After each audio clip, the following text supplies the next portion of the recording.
Hello everyone, how are you doing today? This is Roger with Groovis Games Unlimited, and I want to start by saying I hope everyone is doing great. We're heading into the weekend at this point right now, so I hope you're having a great start to your weekend. I hope you're safe and you're enjoying life, maybe enjoying some board games you're playing.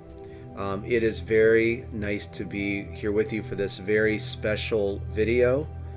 And I just want to say right now, I think this is going to be one of the best videos ever, and I'm very passionate about this video.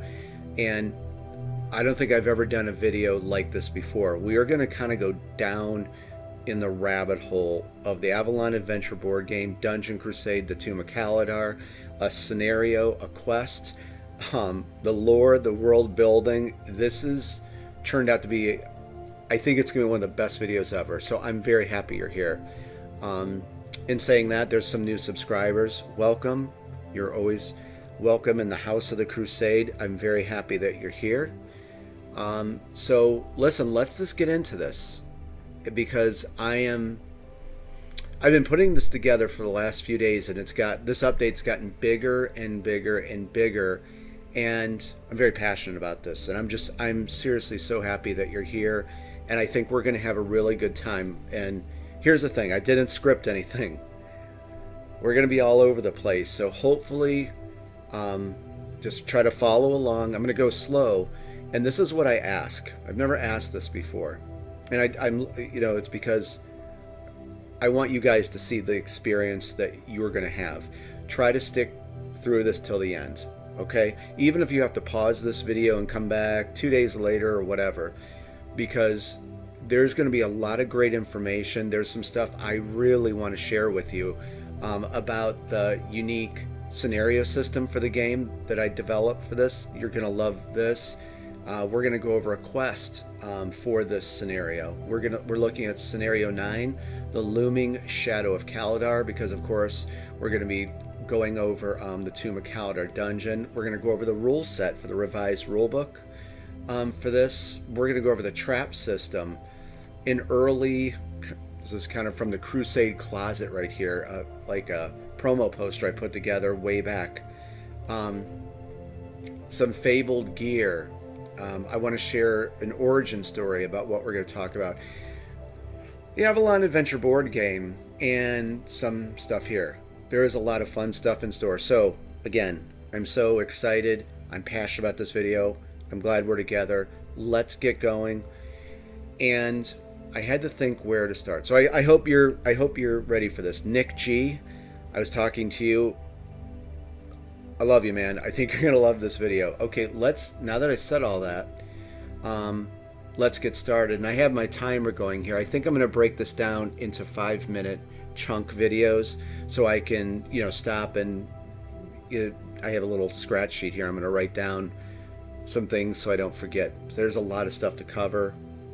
I think we're gonna have fun. Okay, we are gonna take an in-depth look at the Tomb of Kaladar, and I'll tell you what, let's look at this dungeon right now. Now, first of all, I want to say something about this. I told you before, I worked with the amazing Damien Mamality on this. I blueprint out the dungeons, so I blueprinted this dungeon, gave it to him, and his art is out of this world, like all of the artists. Damien was an artist on The Witcher 3 Wild Hunt back in 2015. It was RPG of the Year. And so, again, I didn't script anything, but I remember telling Damien, when we're going to zoom in more here in a second, I said, I want this dungeon to be ultra detailed. He didn't listen to me. He went advanced ultra detailed.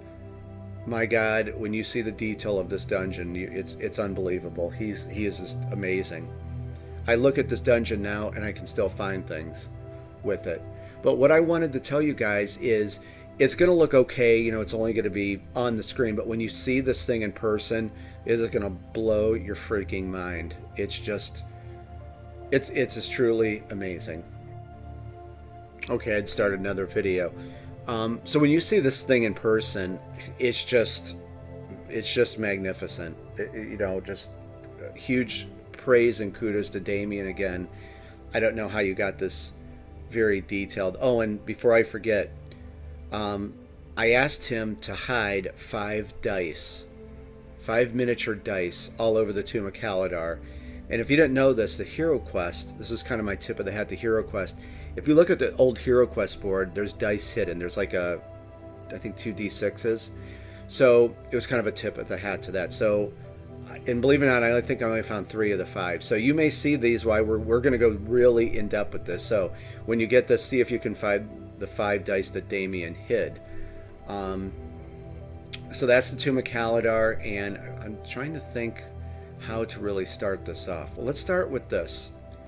And you know what? I meant to have a lot of panels open. I was going to have the other 3 dungeons up. Let's just start with this poster. This poster here I put together years ago, and it was kind of like a promo poster for the Tomb of Kaladar. Prepare thyself for the ultimate dungeon crawl adventure. The Tomb of Kaladar is coming soon. Dean Spencer, like his name is listed down here, with David Shear was the artist who came up with the trap card design right here. Well, we both talked about it, but David's art is just amazing, and I'm looking forward to working on more projects with all these guys.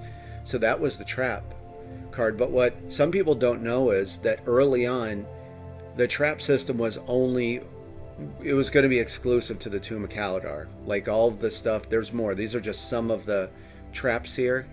There's 17 unique traps in the game.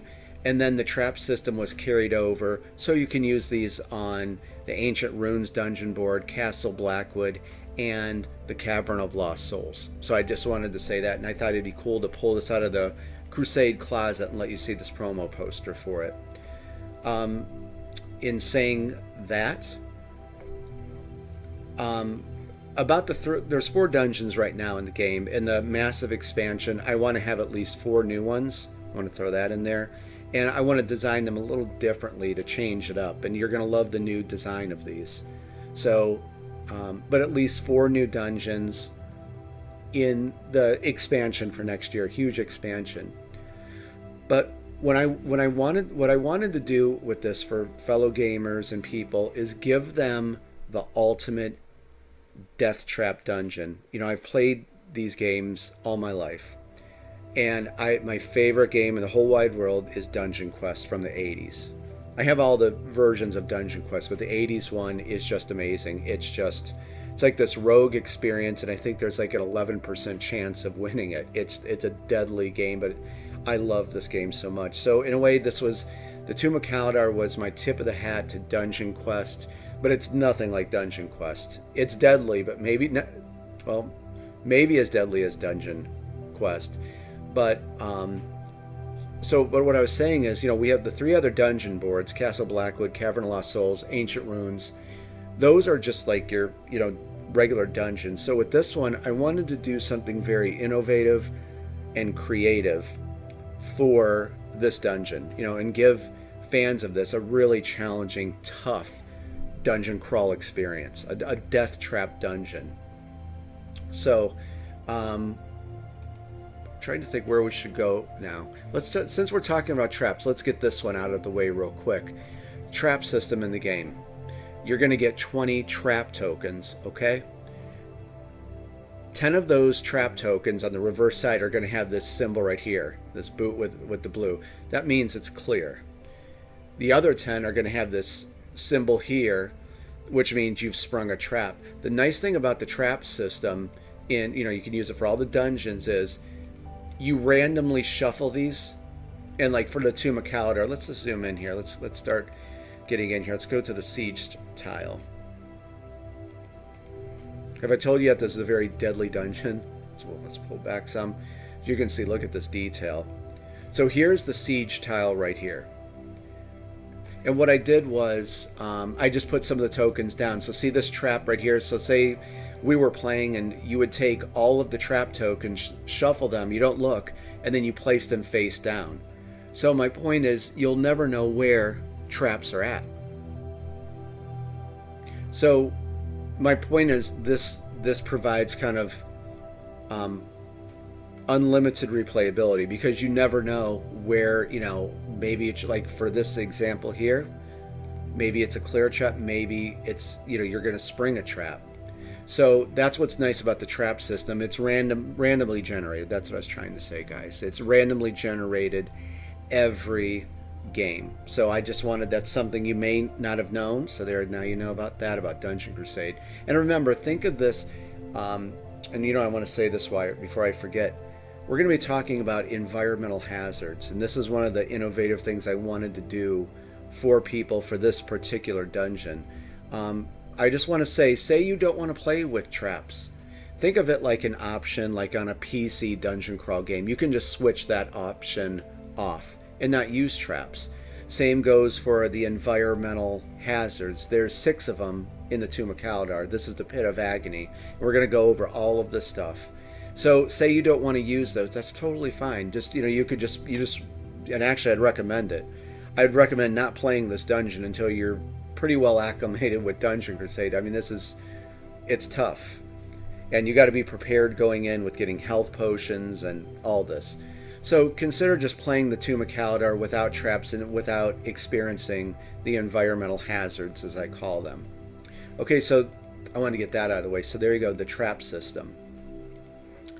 Let's, we're going to go over more in this. Like, let's see if, so this is where the heroes start right here. This is the siege tile, of course. When you start out, you place them in this white dotted line. So this is when they enter into Kaladar's tomb right here. And right off the bat, we'll touch on this and we're going to shoot to something else. If the heroes head north, I came up with this area called the Labyrinth of Solitude. And yeah, let's take a gander at this amazing detailed art that Damien did. I mean, look at the skeleton vault. I just, to this day, I mean, look, he even put, try to zoom in more, he even put like bones, fragments in the cracks of the dungeon floor. And like those 3D doors. I mean, this is just, I'm telling you guys, I'm being straight up honest. Every time I look at this, it's like, it's just amazing. It's one of the coolest dungeons I've ever seen. Again, kudos to Damien. Just awesome. Sorry, I was just starstruck with the detail. But this was one of the things right here that's different with the Tomb of Kaladar right off the bat. So let's say we took our heroes north here. They have to contend with the Labyrinth of Solitude. And when I was designing this, notice it's, well, first of all, this whole dungeon's pretty much tight corridor. It's a tight corridor dungeon death trap. So when you go here, notice that there's 2 treasure chests within the Labyrinth of Solitude. And remember that quadrants in dungeon are 6 by 6 inches. So there's a trap here and a trap here. Well, inside here, there's 2 treasure chests. So you got to think, do you want to risk, springing those traps to go and pop open those treasure chests, draw a card from the treasure chest deck, which is the ultimate in risk and reward? Or do you just want to avoid this for right now? But what's unique about this quadrant here, the Labyrinth of Solitude, notice this chamber here. Every time you play, and it's going to be, we're going to go over this it's right here in the rule set for this dungeon board, because it plays differently. You have to put a mystery chamber token. And I was very tight-lipped about mystery chambers. You don't know what's in there. I'm not going to tell you anything. You got to just experience for yourself, and good luck. And it says in the rules, this is only a one movement point. So if we were playing and N1 had 5 movement, it would be 1, 2, then you'd have to experience this mystery chamber, then 3, 4, 5. So this is a very unique part of the Tomb of Kaladar. Right here is the Labyrinth of Solitude. And then it goes out here to the Skeleton Vault. And we're going to come back and we're going to talk about the Sanctuary of Bats right here. This is another one of the environmental hazards, okay? But I want to jump over here, I think. Let's go over here to this scenario page. And this is something I'm very excited to share with you, and I think you're really going to enjoy this system. Okay, we're actually going to, I tell you, this will be very in-depth, so I hope you're enjoying all this, because there is just a lot we're going to cover, and I'm very excited to share all this with you guys. Before we get into this scenario, the looming shadow of Kaladar, I want to draw your attention to the bottom of this scenario page. Now this might look daunting, guys, but when I explain this to you, you're going to get this in a minute. I wanted to do something really creative and innovative for people with this game and give them tons of replay value, but also give them the freedom to tweak the game how they see fit. So what we're looking at here, let's break this, let's zoom in. It's very easy. This section right here, and this is all of this is the same for all the scenarios except here the seeding process, but we'll get to that. But over here you can see the dungeon. This tells you kind of like, you know, how to set things up or how you want to set it up. So the dungeon, of course, this is the Tomb of Kaladar. Right here is quest table 1, quest table 2, quest table 3. You're going to need these quest cards, your main quest and side quest, for quest table 1, same with 2 and same with 3. Notice to kill the guardians here. If you watch the other videos, you know what that is. There's, you know, you set a quota, which we're going to look at right now, of how many guardians you want to spawn into your dungeon. If you're starting out, spawn one guardian till you get acclimated. But these are the quest cards you're going to need, main quest and side quest, for all of these. We're going to come back to that. But this system right here, there's 3 ways that you can kind of play a scenario. And so what I mean is, let's start here, hero starting gold. So notice there's 3 dice here. You can use a D3. You could randomly roll on this chart. You could roll a D3 and let fate decide how much gold your heroes get. You know, if 1 comes up, each hero rolls 1 D3 and times the result by 100 for their starting gold. And so, you know, there's other options. I'd recommend giving your heroes 300 gold starting off. But, you know, or you could just select one of these. You don't have to roll on that. It's an option for you, however you want to play that. Notice right here the bazaar level. This has to do with the village board. There's a bazaar that sells healing potions, elixirs, ochre juice, and torches, okay? Right here, notice there's difficulties. Novice, easy, normal, hard, expert, master. So here's the 3 ways you can play, guys. You can first of all set this to whatever you want. So let's say that you want to have 8 healing potions, novice difficulty, in the bazaar. You're going to put 8 healing potions in the bazaar. Say you want 8, you know, elixirs in the bazaar. Select 8. So on and so forth. So you're going to set all these for novice. So that's the one way to play. Just pick a scenario and go all, or pick a setting, a difficulty, and go all the way down. Or you could just mix and match. Okay, well, maybe I want to challenge myself. I'm going to have 6 healing potions in the bazaar, but I want 8 elixir. I only want to try it with 5 ochre juice. That gives essence back, by the way. And elixir cures afflictions. And then torches. Torches give you +2. Your heroes get +2 to their base movement. I want 10 torches. So that's the second kind of mode, where you can mix and match difficulties. Last way is, notice the dice, kind of the same thing here. You get a separate piece of paper and you're going to roll a d6 and let fate decide how much of these potions are going to be in the bazaar. I don't recommend that until you've really played the game, because there's some crazy things that could come up when you just roll a die. Same with the blacksmith inventory. See these gems right here? These are the rarities of loot. There's common, uncommon, rare, epic, and legendary. So just like I said, this is how much in the blacksmith shop in the village, how much will be populated of each one. See, that's basically, that's it. It's as easy as that is. So you can mix and match again. Again, when you're starting off, I just choose novice and just, you know, so you have a lot of loot in the blacksmith shop. Okay, and I just hope you're enjoying learning this more in depth and you're understanding the scenario system. It's just, hopefully you're seeing that there's all these different ways you can tweak the game, and that's what provides this unlimited replayability. So that's what that is. So hopefully that all comes into focus now, how I explain what that is. So when you're starting off, just choose novice for all of this. So this last column right here, village terror level. Again, you could choose, I should have pulled up the village board, but there's a terror track. You know, as monsters escape the dungeon and raid the village, you're going to have to move the terror track up by 1. If a hero dies, the terror level goes up, so on and so forth. So you could set the difficulty here, or feel free to just create your own, like where you want to start the little marker on the terror track. You could set it at 2, you could set it at 10 if you want. So again, think of this like, I always said this, like these are slider switches, like on a PC RPG game or a dungeon crawl game. So you can slide these and adjust all these different settings to come up with new ways to challenge yourself and play. Raid difficulty, this has to do with minions escaping the dungeon. I really don't want to get into the whole raid thing. Hopefully you saw the videos, but this right here is kind of like how the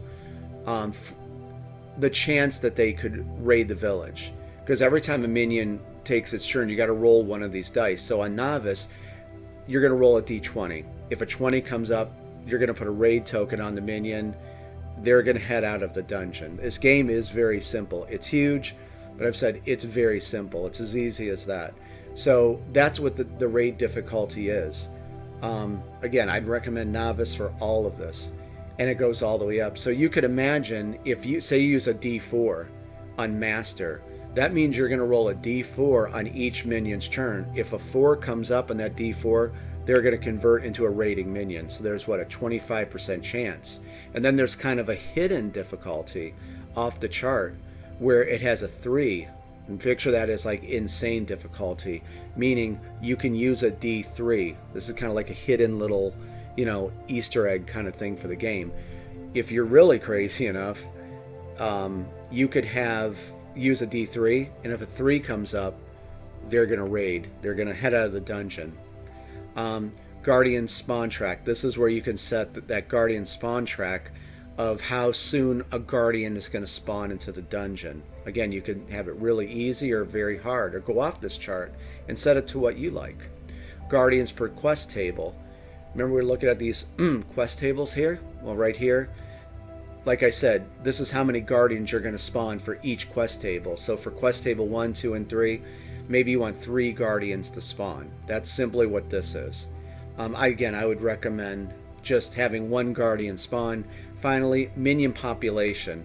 Now, take this with a grain of salt. If you, like, this is, you know, minions that'll come into the dungeon that are populated. I'd recommend Novice with just 3. But again, you could go off this chart, guys. You could have just 1 or 2 minions spawn. Or you could have 10, 11, 12 minions spawn.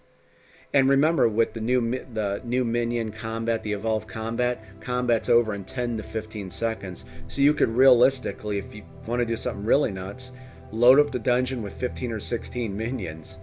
That would be nuts. And here's a way that you can tweak to make it even more challenging. Say you did load the dungeon up with 12 minions, right? Okay, you come up here to the raid difficulty. Imagine loading the dungeon up with, say, 14 minions, right? And then you have a raid difficulty of Master with 4, meaning you're rolling a d4. That would be an insane game, with minions probably would be popping off, raiding the village like crazy. Or maybe you could set it just for 20, you know, where there's not a big chance they're going to raid. And remember, say you don't want them to raid, you want them to stay in the dungeon, go for it. Don't even use the raid difficulty. Just remember, like I've always said, create the game that you want. Whatever kind of play session, as long as you're having fun, it's all that matters, truthfully. So I'm glad we went over this. I hope that you understand like where I was going with this, and all of the different things now that I explained this that you can do with Dungeon Crusade and this innovative scenario system. Okay, and so we're going to pull back out of this. Again, I hope you're enjoying this video so far, and you're just, you know, you're getting more acclimated to the game, especially with the scenario system here. We're going to go back to the Tomb of Kaladar. I'm just trying to think where to go next. Why don't we go to, let's talk about the scenario itself here. hopefully you watched part 1 of this video, so you know kind of the lore and the story behind Alistair Kaladar. So let's just go over this right now. Then we're going to go to the Avalon Adventure board game. Actually, you know what? Let's do this first. Let's go over here. Let's talk about the Avalon Adventure board game. And this is a big part, guys. This is what I really wanted to hit home with you. You know, the Avalon Adventure board game is you play this before. It's a choose your own adventure, but it has high replayability. It's unlimited because every time you play, even if you take the same path through Avalon, it's going to change. You will never see the same game twice.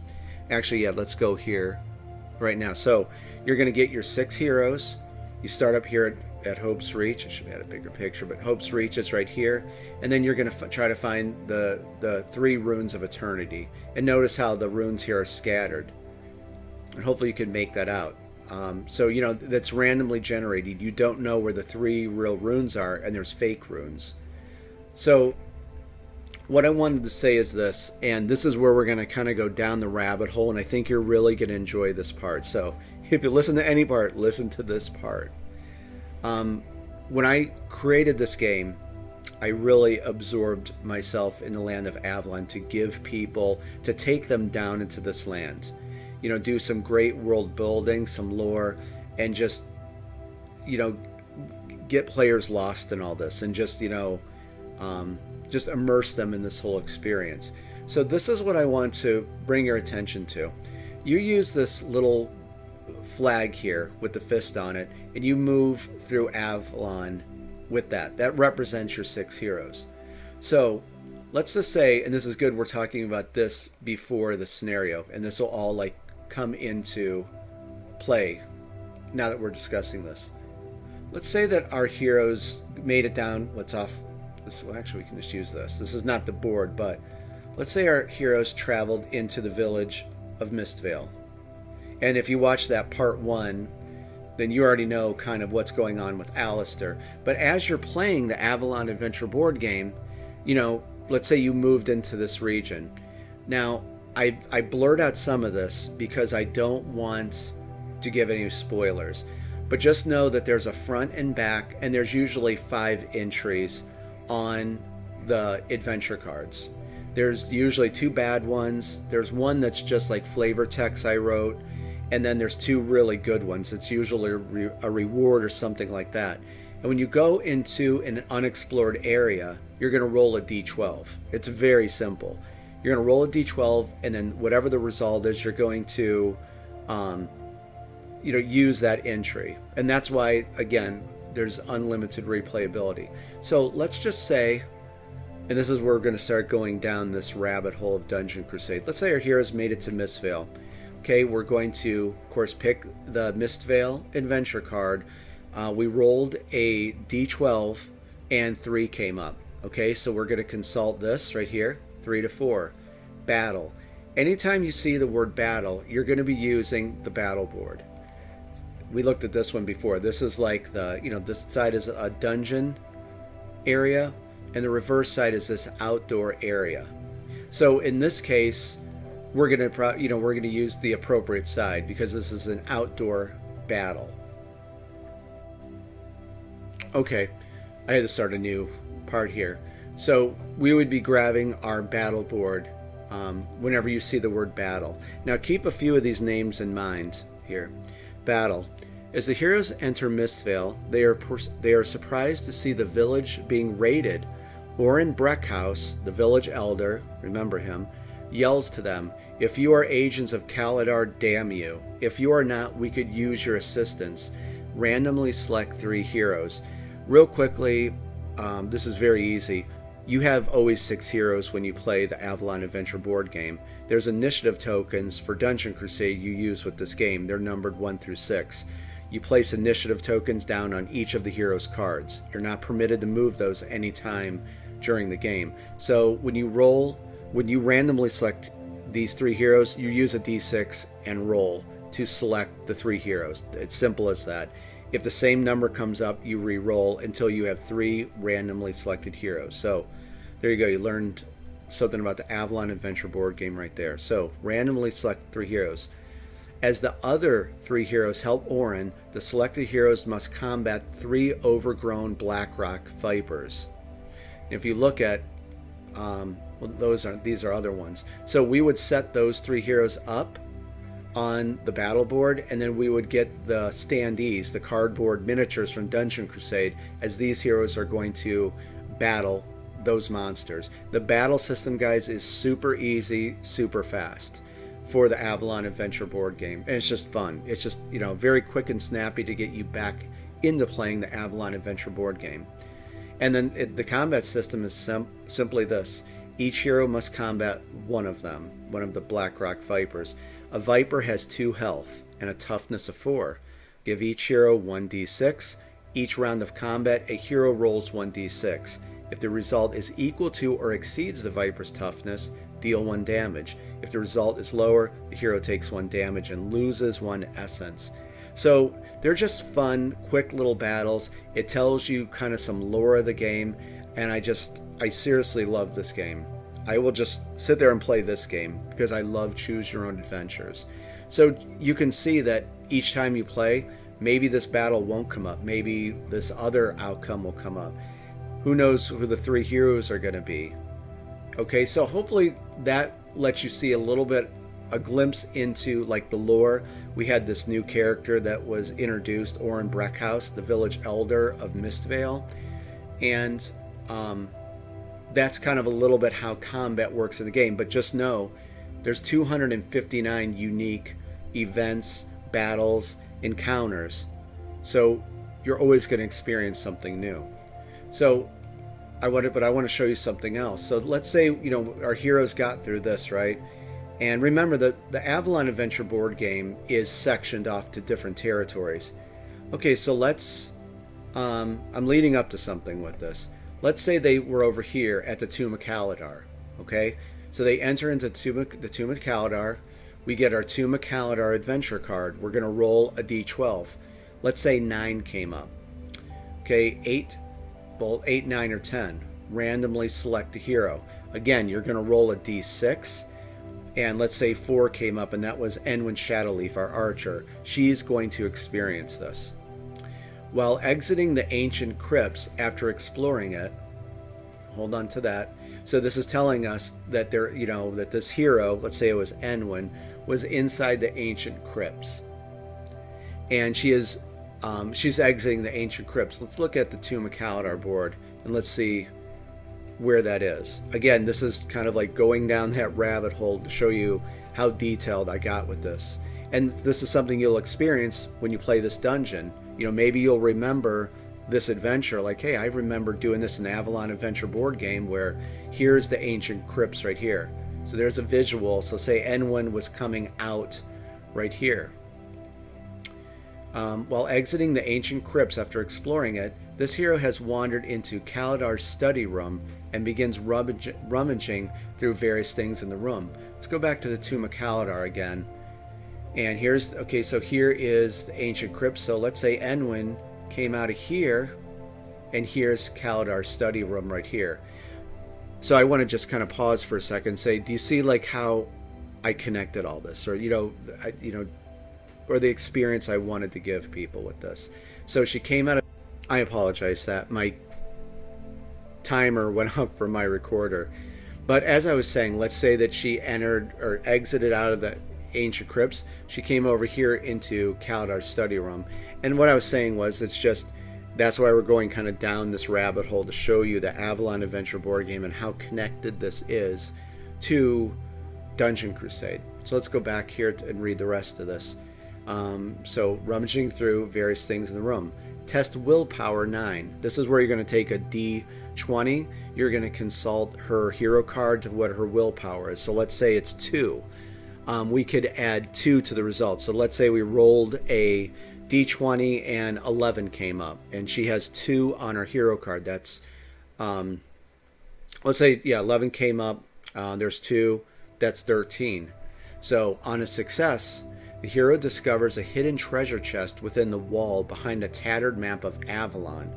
So in a way that you can picture it, that this Alistair Kaladar had this map of Avalon. Maybe he was looking at different things and, surveying the land and marking things for where he was going to strike or whatever. Draw 1 loot card from the bronze treasure chest deck. On a fail, the hero rapidly searches and exits the room.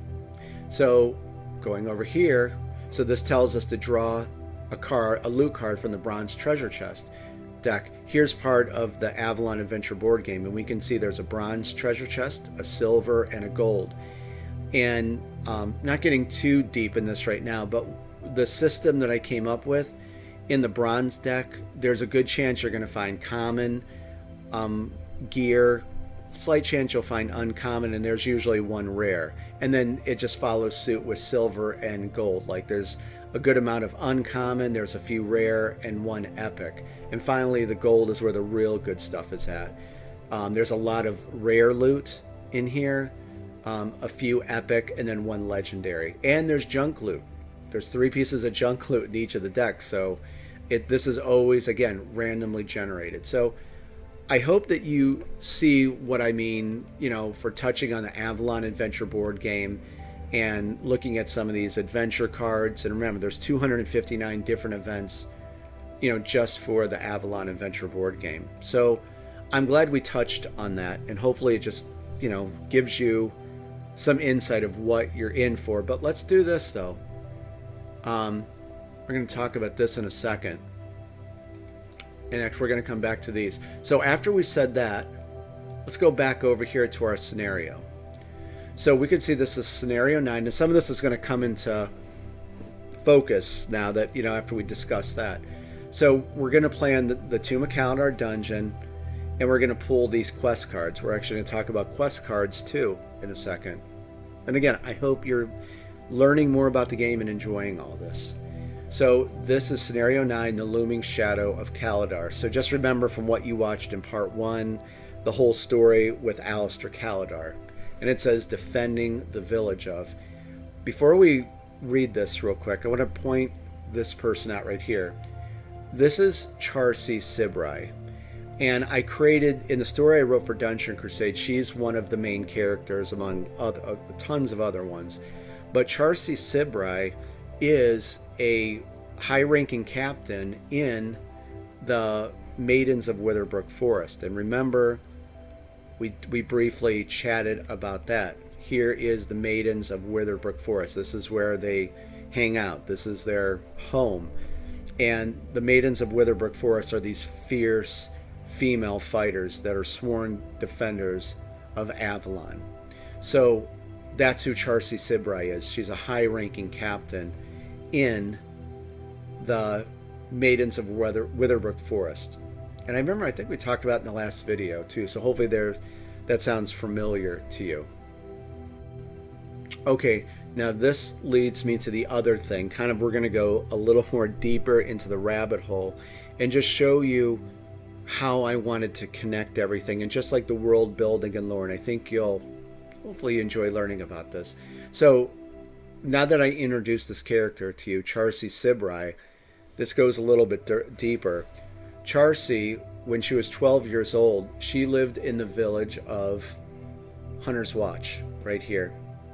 And there's an evil faction in the game named the Black Hand Army, led by the one guardian in the game, Lord Blackhand.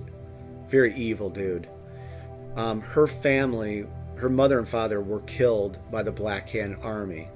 Charcy fled to the Tower of the Maidens, and at 12 years old she was recruited into the Maidens of Witherbrook Forest. So let's go a little deeper with this. Did I tell you I love designing this game? This right here is a piece of fabled gear. There's 10 pieces of fabled gear in Dungeon Crusade. We can see that, notice there's these gold accents. This is a uncommon piece, Charcy's hatchet. So look at the flavor text down here. I went crazy on flavor text, guys. Given to Charcy by her father before his death. First of all, fabled gear is some of the most powerful weapons in the game.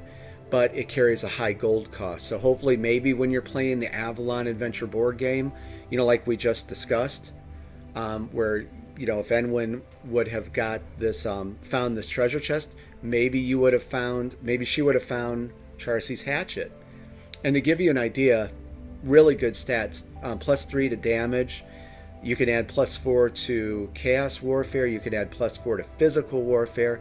Also, anytime you deal damage from a successful warfare roll to a monster with the beast trait, deal 1 extra damage. So there's some special ability to that, for this piece of fabled gear. And so I hope you enjoyed learning about that. So now you learned about fabled gear, and there's 10 pieces of it, and it belonged to different characters in the story of Dungeon Crusade that your heroes can wield. Now, before we go back to this, it gets even a little bit deeper, and I think you'll enjoy learning about this. Let me draw your attention to the Vial Tower. I honestly, guys, seriously, as we're zooming in on this, I really absorbed myself in this game, and definitely this land, again, just to do something different for people, immerse them in this whole experience. And hopefully you're seeing how all of this stuff connects together. It's just, interwoven, that's it. From the Avalon Adventure board game to Dungeon Crusade to the loot to the quest, all of this stuff is very intricately tied together. So here's the Vial Tower right here. So we just learned about Charcy, right? Let's take a look at the Guardian Red Widow. Freddie Lopez. I came up with all the Guardians, had some ideas, gave it to Freddie Lopez. He painted these incredible creatures. This is Red Widow. This is how more deeper it goes. I wanted people to have a hint about who Red Widow is. So let's go down and look at the origin stories. I wrote origin stories for everyone in the game. Origins, the Vial Tower. So check this out. Kyra Jandar, and she's listed in some of the quests. Kyra Jandar was a warrior within the Maidens of Witherbrook Forest, along with her comrade Charcy Sibrai. On a fateful night, within the depths of the Vial Tower, Kyra and Charcy had tracked down a malevolent archmage known as Tavok. As Kyra landed the killing blow, Tavok stabbed Kyra with a tainted blade that transformed her into the creature known as Red Widow. So that's what I've been wanting to show you guys. That's really how deep this game goes. But notice something. It's not too deep or not too long, and I'm going to be making mention to this. It's just nice, a couple lines, nothing verbose or too long, just the perfect size to, let you know more about the lore of the game and draw you into the experience. So that is what I wanted to show you. You learned about Charcy and, Mistvale and about her father and this weapon that he gave her. That's what I wanted to hit home. Okay, I had to start up another little video segment here. But again, I hope that you are enjoying this. I know this is a long video, but I think it's going to be one of the best ones for the game because really show you how in-depth this game is. Or, just like the lore in that and what to expect. Okay, so I talked about that. I just don't want to miss anything. So now that I've explained that and everything we just learned, let's go over the looming shadow of Kaladar. And just keep in mind the story that you heard in part 1 with Alistair Kaladar and everything that we've discussed so far. And this kind of just brings it all together. So, in this scenario, we're defending the village of Mistvale, of course. And Charcy is going to give us what's kind of going on. And then we're going to get into the quests here. Let's see if I can zoom in more. No, it's a little bit to zoom back. As the heroes travel into the southwestern region of Avalon on their way to Mistvale, they notice the ground beginning to take on a glowing purple hue as the daytime slowly changes into night.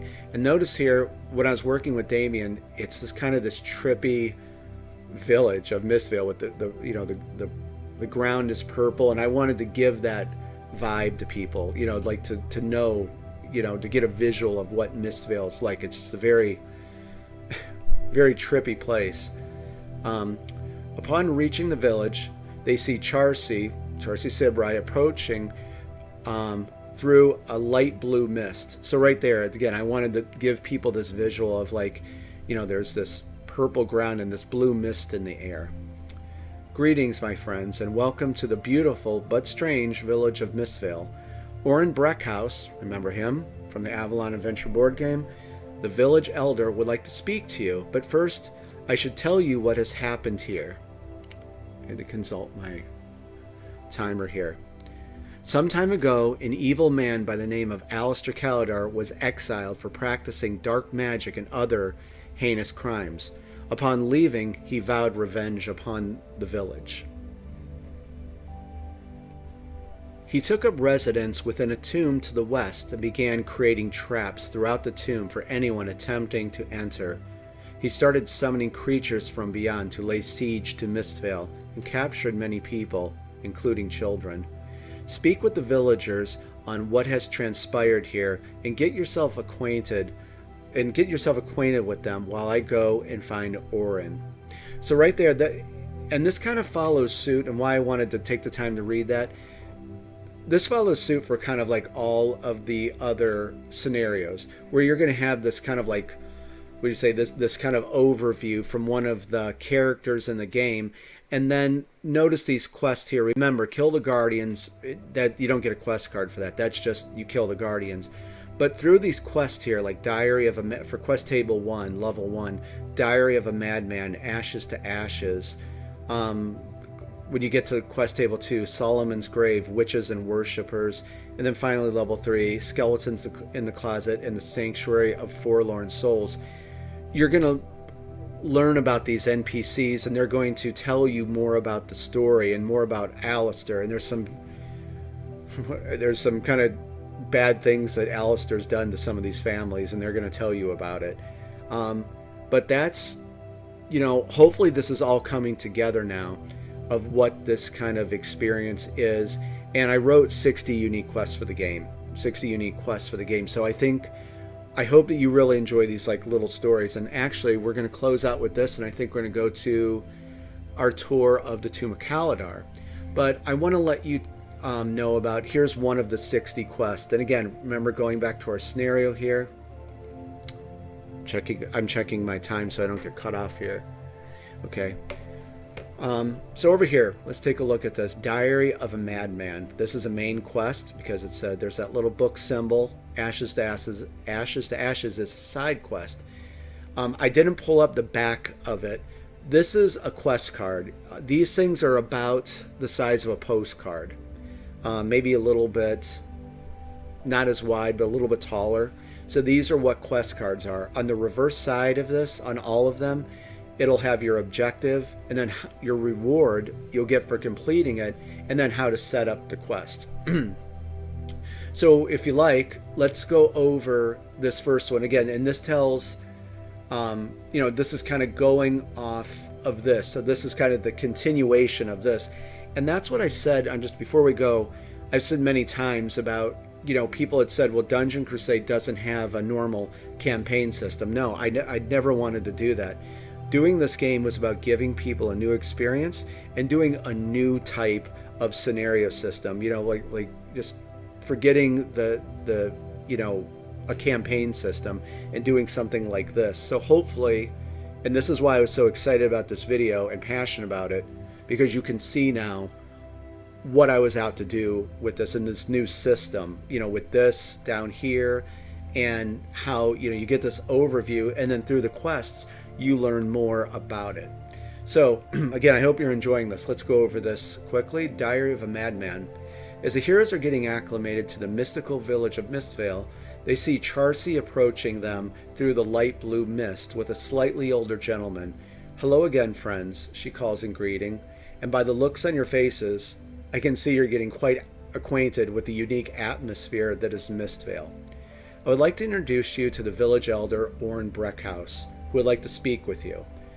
As Charcy steps aside, Oren welcomes the heroes. Greetings, friends. On behalf of everyone in Mistvale, I welcome you.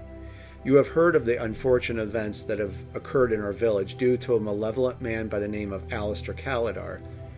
Charcy speaks very high of you and your valiant deeds.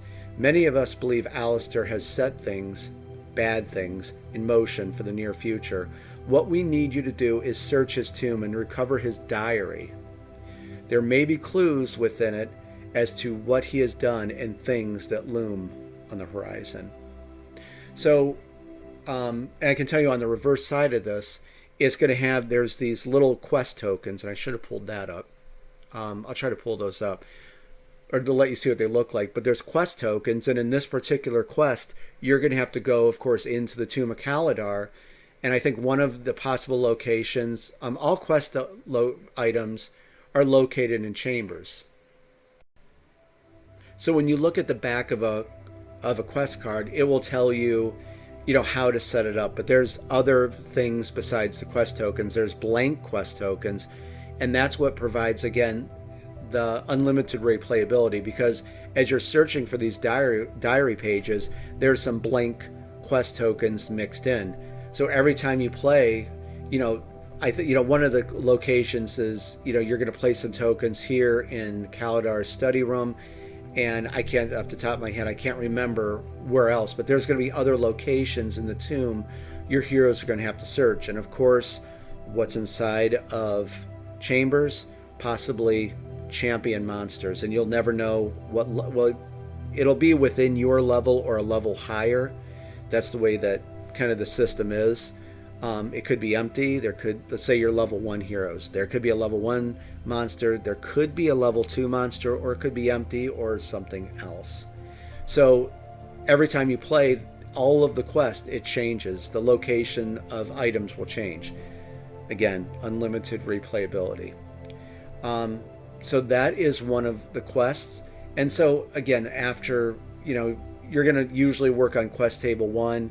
And I'm not going to spoil it for all the other ones, but you'll learn more about this story as it goes on, as you read more of the story of the quest associated with the looming shadow of Kaladar. And this is what I wanted to, I don't know if I've ever said this before, but I think I have. But you notice something here about, and I've always felt this way about games, and every designer's different, but I think, and even though I'm a verbose person, in game terms, I like how this is right here.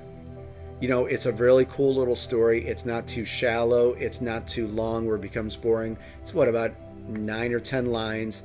Sets up the story quick. And that's what I like about games like this. And that's what I really strive for doing with Dungeon Crusade. Even like quest cards, the adventure cards. It's something quick. It's nothing long. It's just very snappy to get people, into the game. Not a lot of reading, and just give them that experience where it's not too long. And so that's what I tried to go for with, the adventure cards, the quest cards. But as we close this out, I hope that you enjoy going over all of the quests and that. I hope you enjoy the stories. I loved doing these stories, and there's some quite unique ones, and there's just tons of different NPCs that you're going to meet. Okay, so I think, again, I hope you're enjoying this, guys. Next thing I think we're going to do is let's do our tour of the Tomb of Kaladar. So let's kind of back up here a bit. I want to show you the rule set too. And as we get into this, so here we are at the siege tile, over here, this is where the heroes start. Kind of just building on what I said, the Tomb of Kaladar plays, well, you probably already see it, it's much different from any other dungeon in the game. This could almost have been a standalone game, to be honest with you, with just, the Tomb of Kaladar and a simple rule set, and, just for what it is, because it does play a little bit different. Again, let's go over this page for the revised rulebook. Again, 1 page of rules. And then that's the story that we went over in part 1.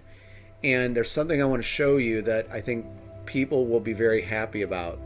Definitely veteran Crusaders. I want to draw your attention to this right here.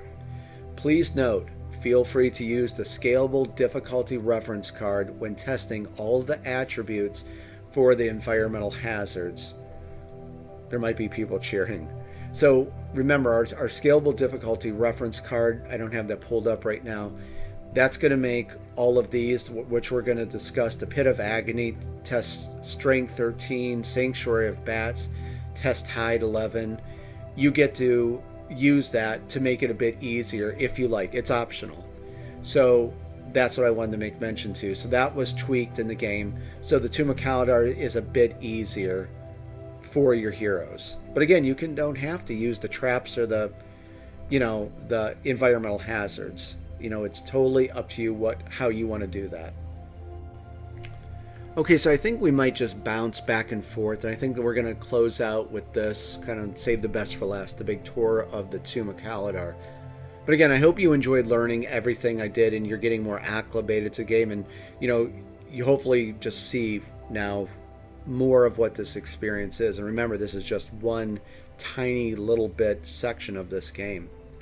But for the rule set, in this section we are going to discuss the few important rules for this particular dungeon and the 6 environmental hazards. Warning, and I put a warning here, it's highly recommended to become acclimated to Dungeon Crusade and the other 3 dungeon boards before attempting to play on this dungeon board.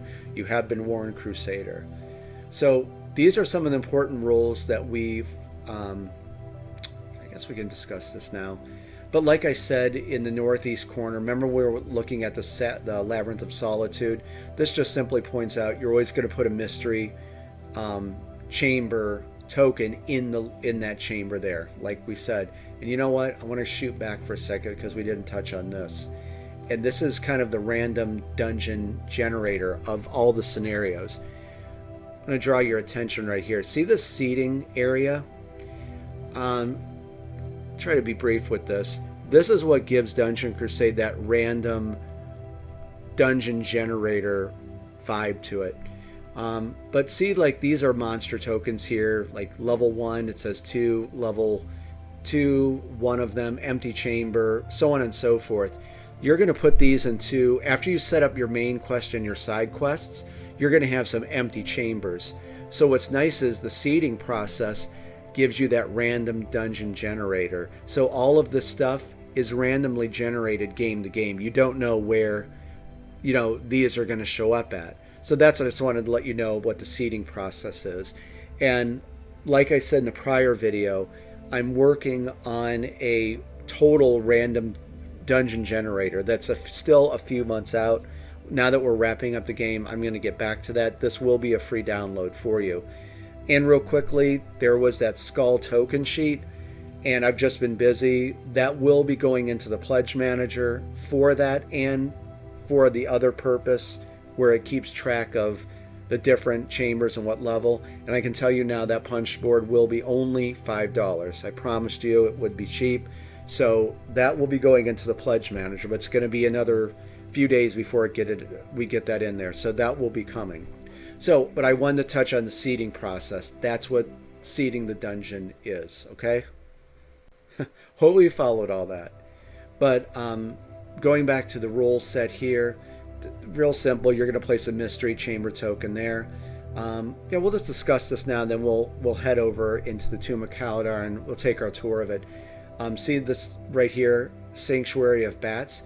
Towards the central eastern part of the dungeon, there's a quadrant known as, remember, quadrant 6 by 6 squares. Is a quadrant known as a Sanctuary of Bats. It's an environmental hazard, guys.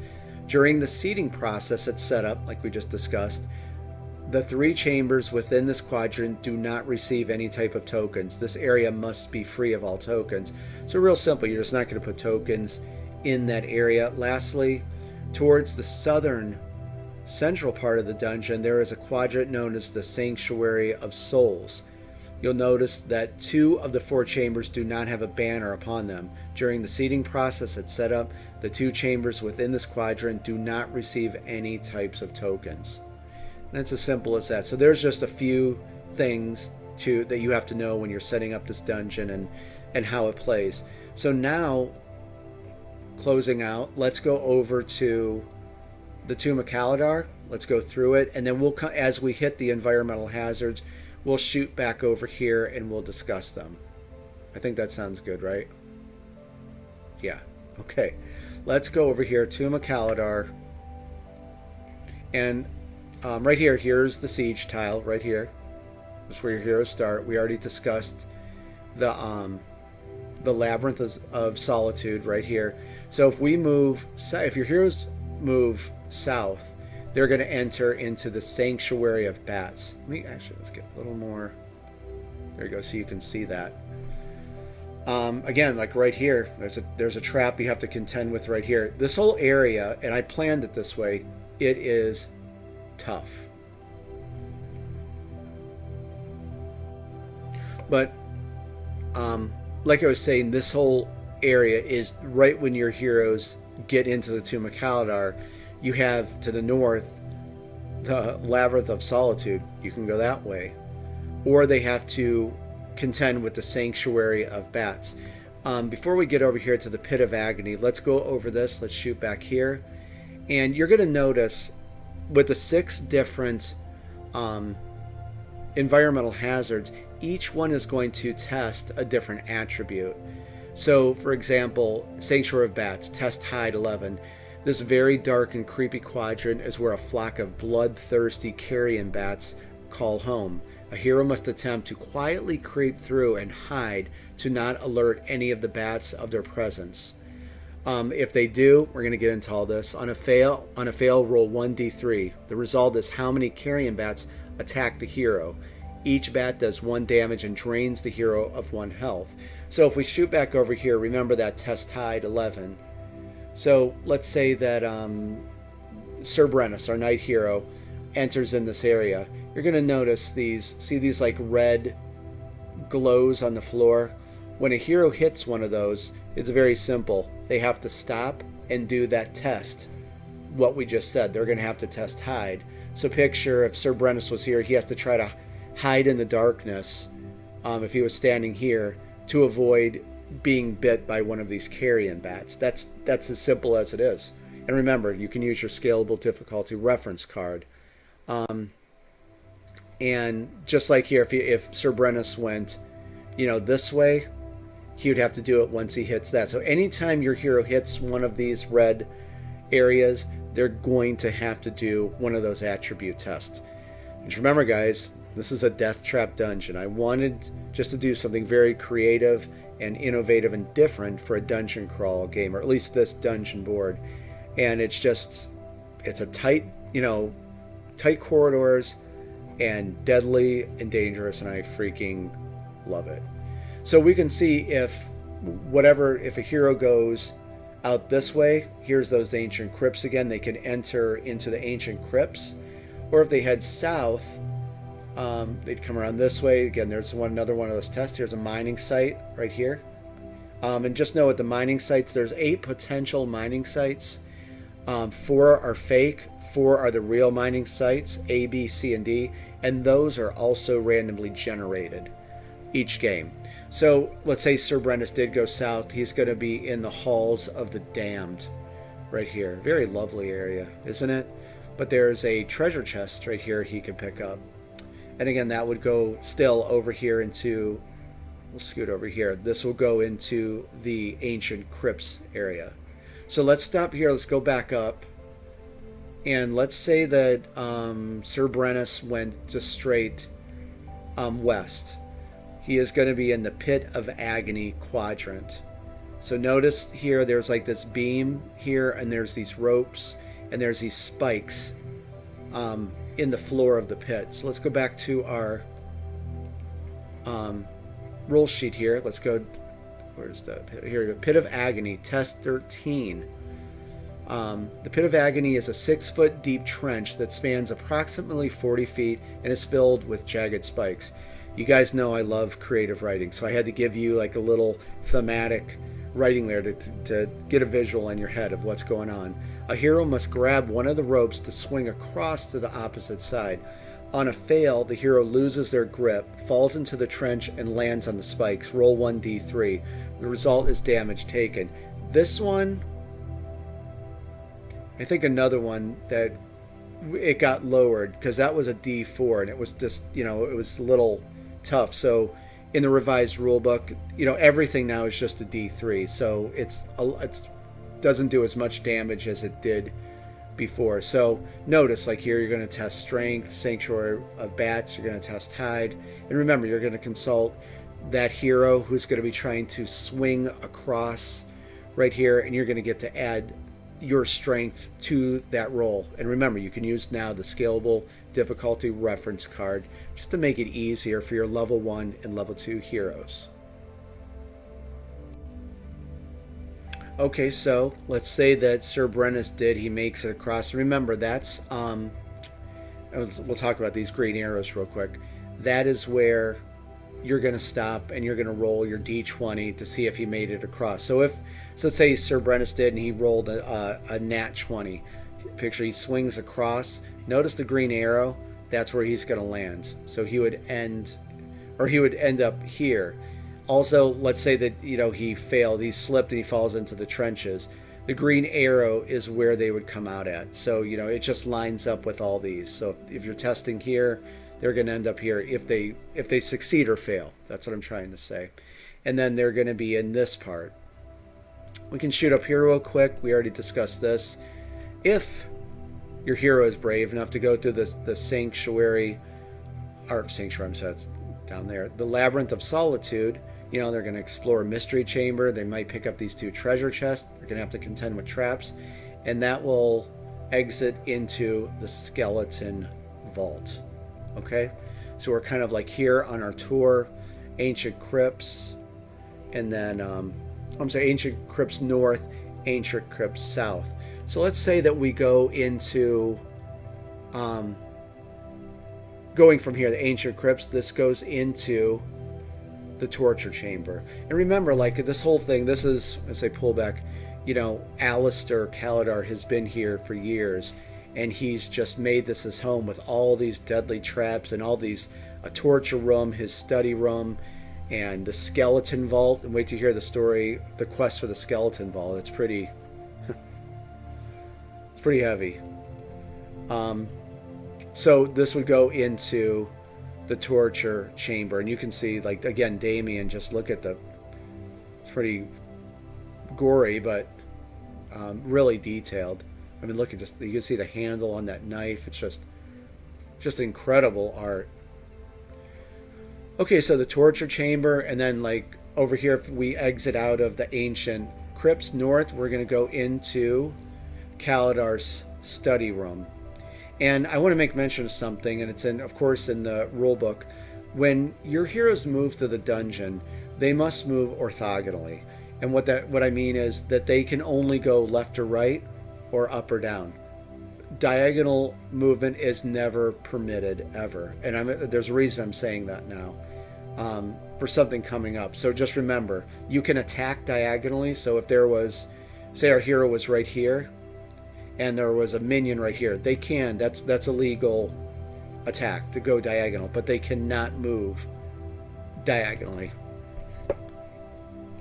And so, talked about that. Here's Kaladar's study room. Let's just go up here. So let's say that Sir Brennus was over here in the Pit of Agony area. He moves here west. We're going to go into the Desecrated Memorial east. Again, just incredible art design from Damien. And I'll tell you, this dungeon right here, when I was blueprinting it, this one took a while, and a lot of the rooms shifted, and but I'm very happy where this is at, and I think that you're really going to enjoy this. I know other players have. It's tough though. You probably already see that. But okay, so if we come out of the skeleton vault, we're going to go into the prison chambers. Right here, there's another potential mining site right here. So there's cages in here. So there is the prison chambers. Coming out of, because there's a wall right here. So the torture chamber, and there's a pillar right here. So really the only way out of here, out of this section right here, and guys, just so you know, it's much easier to look at when you look at the board in front of you. So if we exit, say here, the Desecrated Memorial East, we're going to go into the Desecrated Memorial West here. Okay, that's the oscillating pendulums. We'll get to that in a moment. And then going north here is the Crypt of Kaladar. Look at that casket right there. Just incredible art. So here's the Crypt of Kaladar right here. And now we will go, we'll go down here.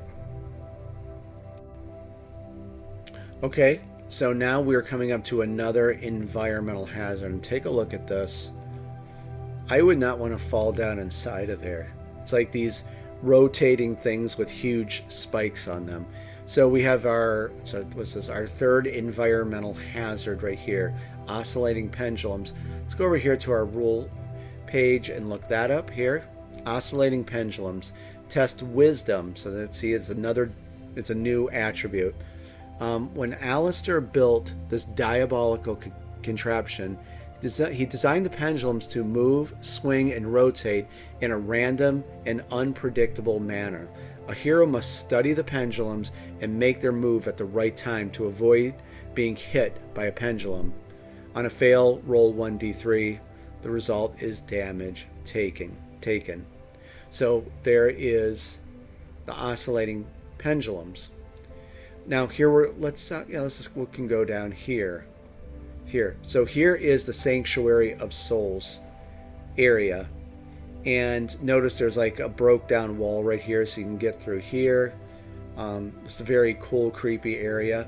But notice something, that in this chamber here, there's kind of like this hidden passage.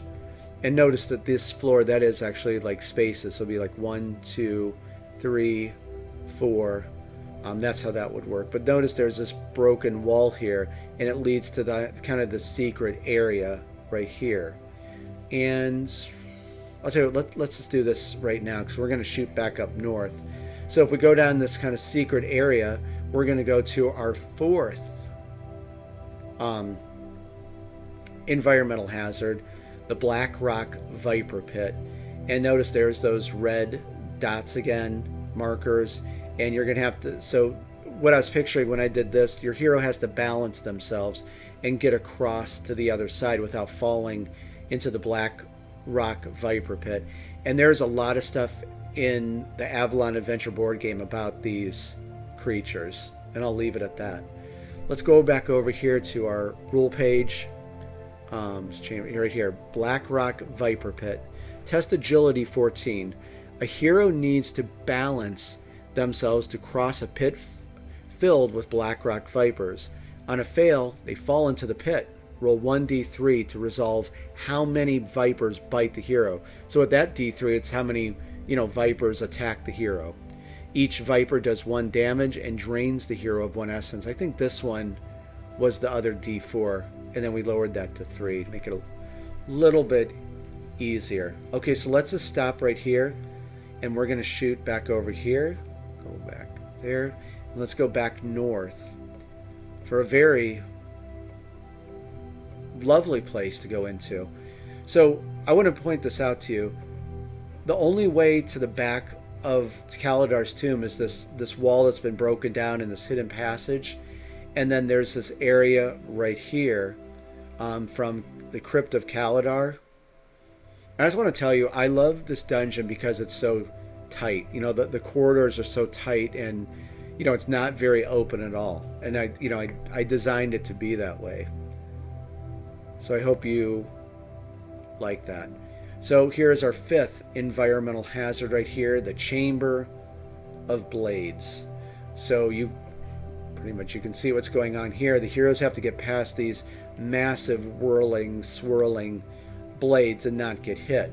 So let's go over here to our rule page and Chamber of Blades. Test Evade 13. The Chamber of Blades is another one of Alistair's devious and deadly traps. These circular, jagged blades spin with great velocity and move in and out of the walls in a very erratic pattern. So picture they just kind of spin and they're going in and out of the wall. A hero must be quick to slip past them without getting cut by one. On a fail, roll 1d3. Result is damage taken. So that is the Chamber of Blades. And you know what, I got to pull up a trap card and show you something here in a moment. So we can notice here, if you go south of the Chamber of Blades, you're going to end up in Kaladar's workshop. And this is kind of where I pictured where he builds all of these devious traps and deadly things. So here is Kaladar's workshop. But if you head west still, if you get through that, you're going to go into the summoning chamber. Okay. And this is like to the very back. And I got to show you something on a trap card. I'll pull it up in a moment. So here is the summoning chamber, and very cool different area right here, kind of this grayish light blue. And this is a unique chamber, and you're going to see why in a moment. It's so unique. But let's go back over here again. So just remember here, if you come out of the Chamber of Blades, we're going to be going into Kaladar's workshop. But I want to go back down here to the Black Rock Viper Pit, because there's a few different ways if you cross that. Let's go over here. We keep heading south. Here is the Seance Chamber. And remember when we were discussing, or like when I was putting all this together, Alistair is, you know, creating, like summoning these monsters from beyond. It's kind of like where maybe all this took place. There's this pentagram with all of this, like, look at this, like teeth that Damien, it's just crazy. Look at that. Let's look at that. Yeah, there's like this, it's almost like a mouth, like an evil mouth. I'm telling you, I still look at this stuff and I'm blown away by it. Just amazing. So right here, this is maybe where Alistair is summoning these. But I hope you see, like, you know, I really wanted to create this home of Alistair Kaladar and just make it very dark and make sense of someone like this would live in this tomb like this. So let's zoom back in. Sorry. There we go. So to the west is the Seance Chamber. Let's go over here. We're going to go north. And this is the laboratory of Kaladar's right here. And you can see over here there's like this pentagram scribbled on this paper. There's different potions. There, look, there's like some kind of medieval drill here and a bunch of other tools and a bookshelf. There's a skeleton with a bottle on the floor. So that is the laboratory. And then if we keep going up, we're going to end back up here in Kaladar's workshop. And I'll tell you what, there's only a few more here. So if we go up north from the Seance Chamber or continue west from the laboratory, here is the sorcery room right here. And notice there's this thing on the floor here, and maybe this is where Alistair summons some of these creatures. Some potions, a bowl right here. And that's the sorcery room. And then finally that leads into the summoning, or this, I'm sorry, our sixth and final environmental hazards. And this one is a deadly one. We got a treasure chest hidden in here. This is the Noxious Vapor Chamber. So this is our sixth and final environmental hazard. And it looks kind of cool. Like, and I put this on the blueprint, but there's like these holes in the floor with pieces of wood going across to go across on it. Let's shoot over to our rule set and check this last one out here. Noxious Vapor Chamber. Test willpower 12. A hero must hold their breath and not inhale the toxic fumes emitting from the statues, from the gargoyle statues. On a fail, roll 1d3. The result is essence lost from inhaling in the toxic fumes. And these are just some simple notes right here about how Albus can't go across the pit of agony and about guardians. But if you notice with these environmental hazards, for one, you know, they test each of the different attributes, so it's kind of like fair or balanced. I gotta have balance. In this game, I'd go bonkers if there wasn't. But, you know, each one kind of like, you know, tests something where you're going to maybe lose essence, or you're going to lose health, or you're going to lose a combination. So I tried to make it balanced for all of the environmental hazards. And guys, I think that concludes our tour of the Tomb of Kaladar. I hope that you enjoyed this. I really had a good time doing this. I hope that you liked everything you saw and learned about. So let me, I'm going to start up one more reel here and we'll close everything out. Okay, I had to start another little reel video here. And guys, that concludes this. I hope that you really enjoyed going over the Tomb of Kaladar and learning everything you did. And actually, I just pulled this up. Let's shoot back over here real quick. And remember that well, it's in the rule book. Just remember this. Remember the summoning chamber and how I said the trap system, do I have that thing, is used for all the dungeons, and I have pictures of all those pulled up for you also. The trap system can be used in all the dungeons, but remember something. If you use the trap deck on any of the other dungeons, kind of a little spoiler right here, but there's 17 unique traps in the game. This Book of Summoning, it's very nasty, and it has to deal with this summoning chamber, is that you have to remove this trap card if you're playing on the Ancient Runes or Castle Blackwood or the Cavern of Lost Souls. And here's why. We'll go, there's a lot of traps in this game, trust me. I'm dying to tell you more, but I want you to be surprised. But let's go over this one. Book of Summoning. So this is if your hero, you know, let's say that, let's go over here. Let's find a trap. Let's say Enwyn. Let's say Enwyn was going to go in here and try to get these treasure chests. She hits a trap, and I closed out those tokens. But remember the trap token with like the red and the boot in the bear trap? Okay, she sprung a trap. You draw a trap card. Let's say that she drew this trap card, Book of Summoning. This hero has come across an ancient spell book. A blue mist begins to seep out from the book surrounding the hero and spreads to the adjacent areas of the dungeon. So kind of get a visual of that. You know, there's this blue, you know, mist filling the chamber all around them, the corridor. Test Wisdom 16. Remember, you can use your scalable difficulty reference card. So if this was a level 1 hero, knock 6 off of that. Test Wisdom 10. On a success, the hero reads a passage from the book and the mist dissipates, meaning it goes away. They may proceed with their turn. On a fail, this hero and all heroes in adjacent quadrants are teleported to the center of the summoning chamber. Remove any tracking tokens a hero may have. This ends this hero's turn. Tracking tokens are the guardian tokens. Remember, if a guardian's tracking your hero, you're going to take a tracking token, matching ones, and put it on the hero card and the guardian card. That's all that means.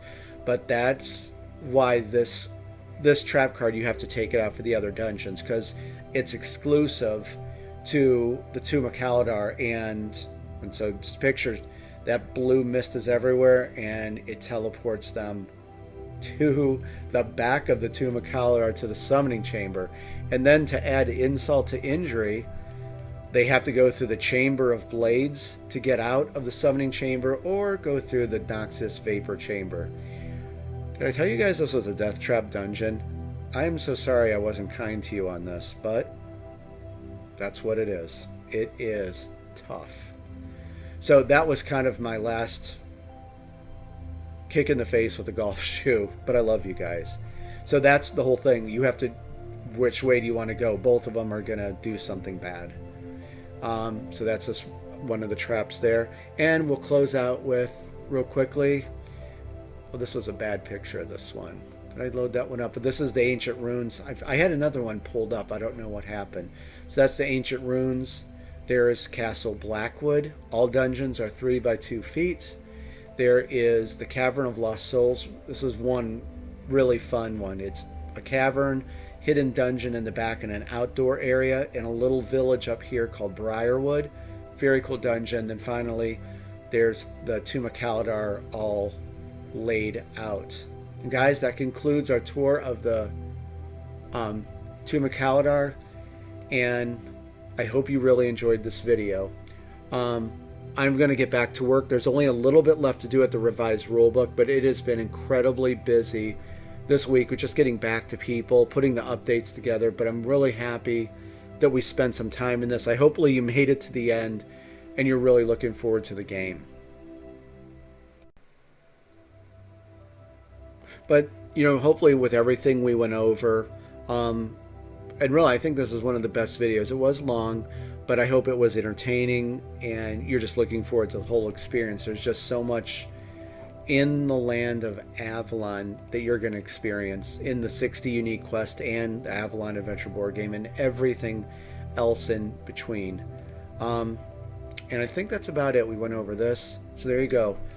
All right, guys, I'm going to get back to work here. You can expect another update video. The next one is just going to be over the last little bit of the revised rulebook, and that's it.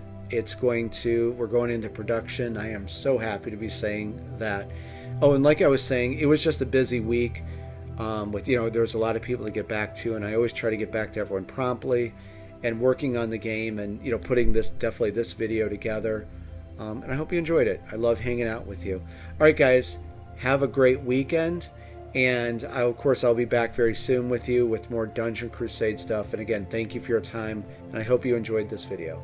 All right, guys, have a great weekend, and I'll be talking to you very soon. Bye-bye.